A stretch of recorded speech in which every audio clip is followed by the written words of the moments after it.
জাত ছেড়েছিলেন পূজাচেরি রায়, অথচ এই প্রযোজনা সংস্থা থেকেই যাত্রা শুরু হয়েছিল অভিনেত্রী পূজার।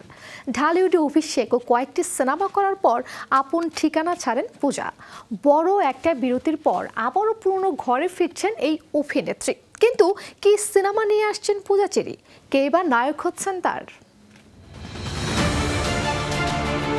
শিশু শিল্পী হিসেবে কাজ শুরু করেন পূজাচেরি। নাচে পারদর্শী পূজা ছোটবেলায় বিজ্ঞাপন চিত্র ও চলচ্চিত্রে অভিনয় করেন সমানতালে। 6 বছর আগে নায়িকা হিসাবে সিনেমায় যাত্রা শুরু। জাজের পোড়ামন 2 দিয়ে আসেন আলোচনায়।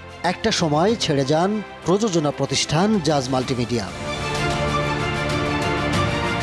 বিরতির পর আবারও জাজের সঙ্গে নতুন করে যুক্ত হচ্ছেন পূজা। খবরটি নিশ্চিত করেছেন প্রযোজক আব্দুল আজিজ।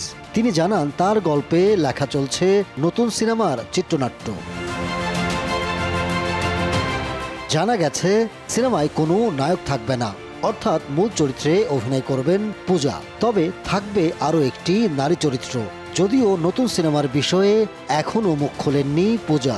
নারী নামের নতুন এই সিনেমাটি পরিচালনা করবেন নবীন পরিচালক MH খোকন।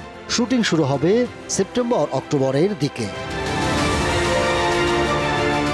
শিশু শিল্পী হিসাবে ক্যারিয়ার শুরু করলেও বর্তমানে নায়িকা হিসাবে ঢালিউডে বেশ জনপ্রিয় পূজাচেরি। কাজ করেছেন টলিউডেও। আলোচিত সিনেমাগুলোর মধ্যে রয়েছে পোড়ামন 2, দহন, শান।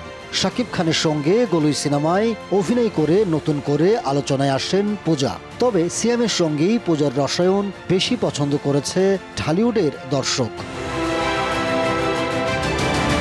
গত 2 ঈদে মুক্তি পেয়েছে আগন্তুক আর লিপস্টিক। নতুন নারী সিনেমাটি মুক্তি পেতে পারে আগামী ঈদ উল ফিতরে। Ahmed Tawkir, showbiz tonight.